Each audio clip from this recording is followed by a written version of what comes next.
Hello student, मैं ध्रुवराज आप सभी का अपने यूट्यूब चैनल राज फाउंडेशन पर एक बार फिर से आपका स्वागत करता हूं। लेक्चर 1 और लेक्चर 2 में हमने देखा भौतिक राशियों और गति और विराम अवस्था के बारे में। लेक्चर 3 में हम आज आपको पढ़ाने वाले हैं चाल और वेग के बारे में। आगे भी इतने बहुत सारे टॉपिक्स हैं, उन पर चर्चा करेंगे। तो सबसे पहले तो हम स्टार्ट करते हैं चाल और वेग से।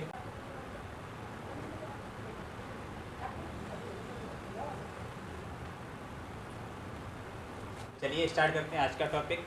सबसे पहले हम पढ़ाएंगे आपको चाल, इसको इंग्लिश में बोलते हैं स्पीड। इसकी परिभाषा इस तरीके से दी जाती है, किसी वस्तु द्वारा एकांक समय में या इकाई समय में तय की गई दूरी को वस्तु की चाल कहते हैं। चाल को स्मॉल v से प्रदर्शित करते हैं। अगर हम इसका फॉर्मूला बनाना चाहें, चाल बराबर दूरी बट्टे समय। मैं ऐसे कहूँ कि दूरी s है और समय t है, तो जो इंग्लिश इसका डेफिनेशन होगा d बराबर s/t रहेगा। इसी से हम दो फॉर्मूले और ड्राइव कर सकते हैं। दूरी बराबर चाल गुणा समय, समय बराबर दूरी बट्टे चाल। ठीक है।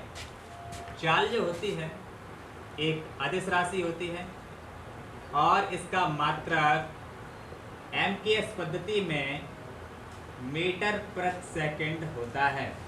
चाल के अन्य मात्रक भी होते हैं जिन्हें हम सेंटीमीटर पर सेकंड भी कह सकते हैं।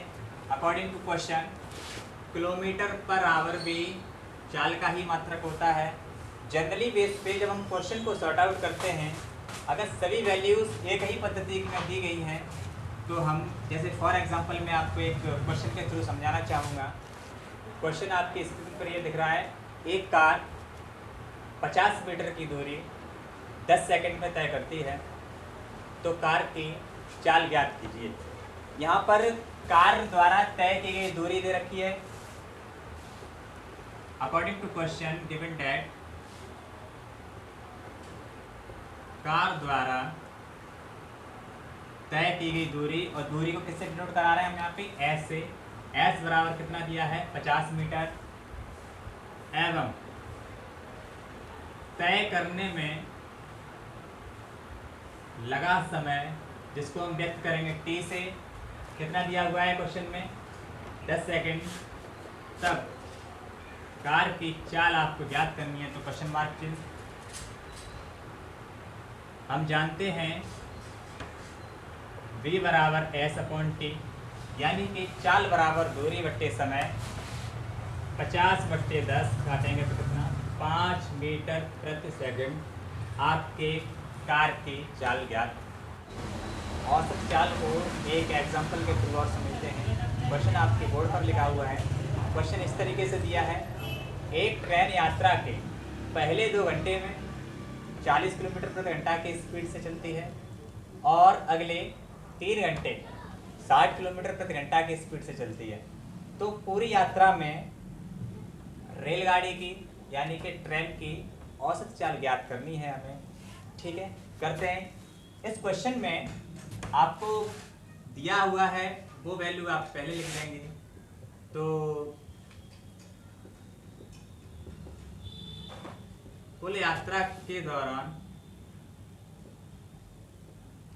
लगा समय, यानी टोटल टाइम जो है t1 + t2, यात्रा 2 भागों में हुई है तो समय भी जाहिर सी बात है 2 भागों में दिया जाएगा। तो पहले 2 घंटे लगे हैं, फिर आपके 3 घंटे लगे हैं, यानी 2 और 3 कितना, टोटल घंटे कितने हो गए आपके 5 घंटे हो गए। क्वेश्चन में आपसे औसत चाल पूछी है, तो औसत चाल के लिए कुल दूरी और लगा कुल समय आपको पता होना चाहिए। तो कुल समय तो हमें मालूम पड़ गया, लेकिन क्वेश्चन के अंदर दूरी नहीं दी है। तब पहले 2 घंटे में ट्रेन द्वारा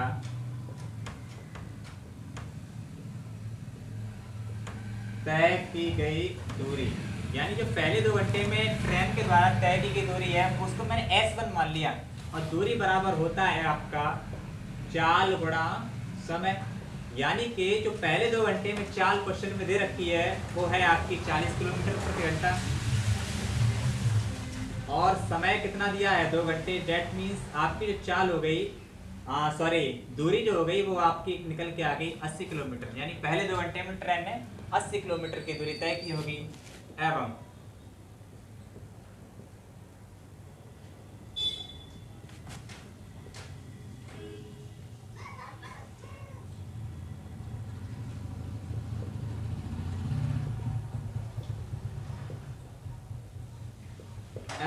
अगले 3 घंटे में ट्रेन द्वारा तय की गई दूरी यानी कि S2, फॉर्मूला आपको पता ही है, चाल गुणा समय, यानी कि चाल 60 किलोमीटर प्रति घंटा है, समय कितना लगा है 3, यानी कितना 180 किलोमीटर।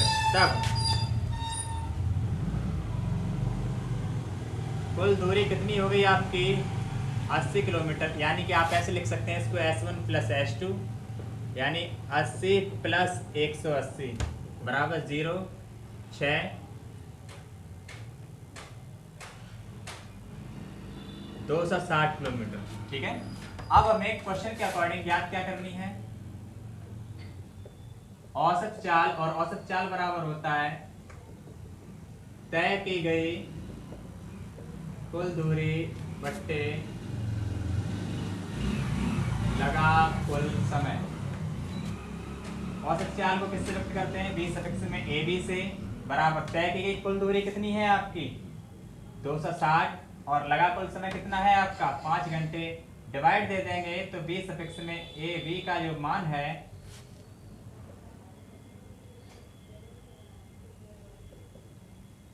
52 किलोमीटर प्रति घंटा निकल के आएगा, 52 किलोमीटर पर आवर।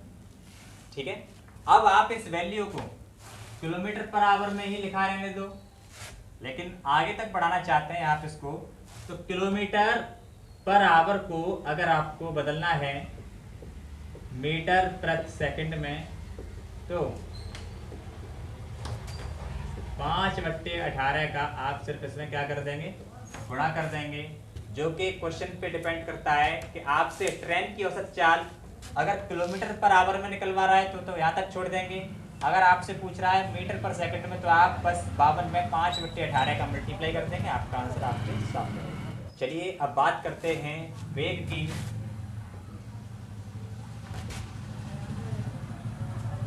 वेलोसिटी, कोई गतिमान वस्तु निर्धारित दिशा में, कोई गतिमान वस्तु निर्धारित दिशा में इकाई समय में जितनी विस्थापित होती है उसे हम उस वस्तु का वेग कहते हैं। वेग जो है वो एक सदिश राशि है। सदिश राशि इसीलिए है क्योंकि इसमें परिमाण के साथ साथ किसकी आवश्यकता है, दिशा की आवश्यकता पड़ती है। वेग को स्मॉल v से व्यक्त करते हैं, सदिश राशि है इसीलिए v वेक्टर लगा देते हैं। डेट मीन्स सदिश राशियों को तीर के चिन्ह से प्रदर्शित करेंगे।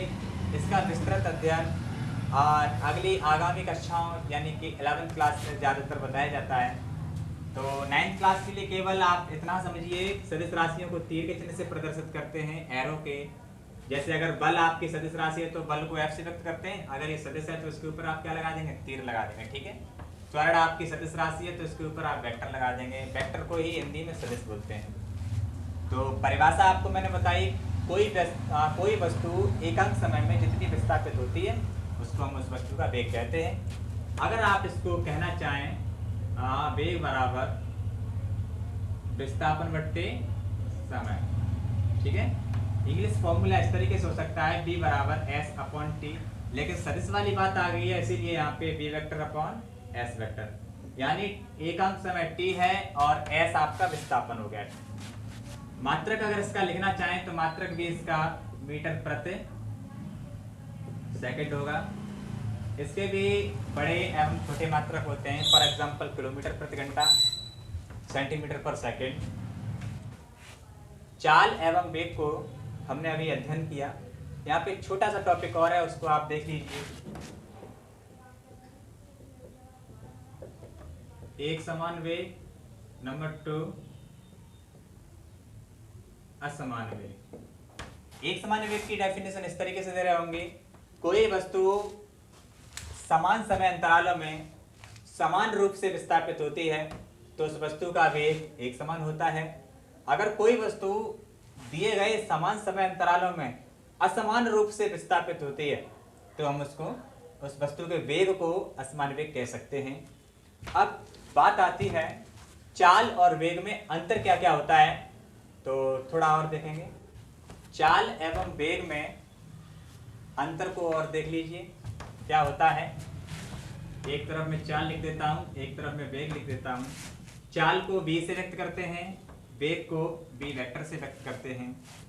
इसका मात्रक मीटर प्रति सेकंड होता है, इसका मात्रक भी मीटर प्रति सेकंड होता है। चाल अदिश राशि होती है, वेग आपकी सदिश राशि होती है। ठीक है, चाल आपका हमेशा धनात्मक होगा यानी पॉजिटिव होगा। वेग आपका शून्य भी हो सकता है, नेगेटिव भी हो सकता है और पॉजिटिव भी हो सकता है। परिभाषाएं दोनों की एक बार और बताना चाहूँगा।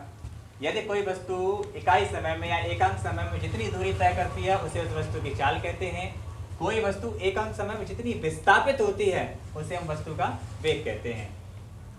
इन पर आधारित प्रश्नों को कराते हैं जिससे कि आपको किसी भी प्रकार के क्वेश्चन को सॉल्व करने में कोई दिक्कत ना हो।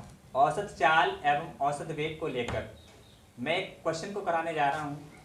मुझे लगता है जितना लेक्चर मैंने अभी दिया उसका पूरा सार इस क्वेश्चन में मिलेगा।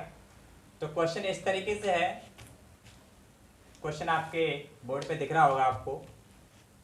एक कार शहर ए से बी तक 40 किलोमीटर प्रति घंटा की चाल से जाती है तथा वापस लौटकर 60 किलोमीटर प्रति घंटा के चाल से लौट के आती है। तो पूरी यात्रा में या पूरी यात्रा तय करने में कार की औसत चाल ज्ञात कीजिए एवं कार का औसत वेग ज्ञात करना है। क्वेश्चन आपका इस तरीके से दिया हुआ है। ठीक है, देखते हैं क्वेश्चन किस तरीके से हल होगा।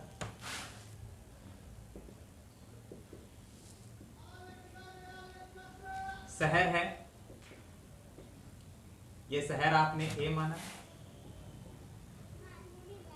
ये शहर आपने बी माना। ठीक है भाई, कार है, गतिमान कार लिख देता हूं। गतिमान कार ए से बी तक जाने में जो स्पीड है उसकी वो है 40 किलोमीटर पर आवर इधर से जाने में, और रिटर्निंग में जो इसकी स्पीड है वो 60 किलोमीटर पर आवर है। ठीक है, मान लिया मैंने, माना शहर ए से बी तक की दूरी कितनी है। जब क्वेश्चन में देनी है तो हम मान लेते हैं x किलोमीटर है, यानी डिस्टेंस कितनी होगी ए से बी तक की x किलोमीटर। तो आप खुद समझदार हैं, एक बार में ए से बी तक गया और फिर बी से लौटकर ए तक आया, तो कार के द्वारा जो तय की गई दूरी है ना वो कितनी हो जाएगी। तब तय की गई कुल दूरी x प्लस एक्स बराबर 2x किलोमीटर। बंद कर दो। तो कार A से B तक जाती है x किलोमीटर तय करके, लौट के फिर वापस आती है x किलोमीटर कहाँ तक, A तक। तो तय की गई कुल दूरी कितनी हो जाएगी 2x किलोमीटर। एवं ज्ञात क्या क्या करना है वो मैं एक साइड से लिख देता हूँ। नंबर फर्स्ट, सबसे पहले मुझे निकालनी है औसत चाल एवं औसत वेग। तो इन दोनों को ज्ञात करने के लिए सबसे पहले मैं फर्स्ट को बताना चाहूंगा औसत चाल। तो मैंने औसत चाल का फॉर्मूला आपको बताया अभी जस्ट पहले। औसत चाल बराबर होता है तय की गई कुल दूरी बट्टे लगा कुल समय। तो कुल दूरी तो चलो मैंने ज्ञात कर ली, लेकिन मेरे पास अभी समय नहीं है। समय इसलिए नहीं है क्योंकि क्वेश्चन में उसकी सिर्फ चाल दे रखी है। तो देखते हैं, ज्ञात करते हैं, कोई दिक्कत नहीं है। तब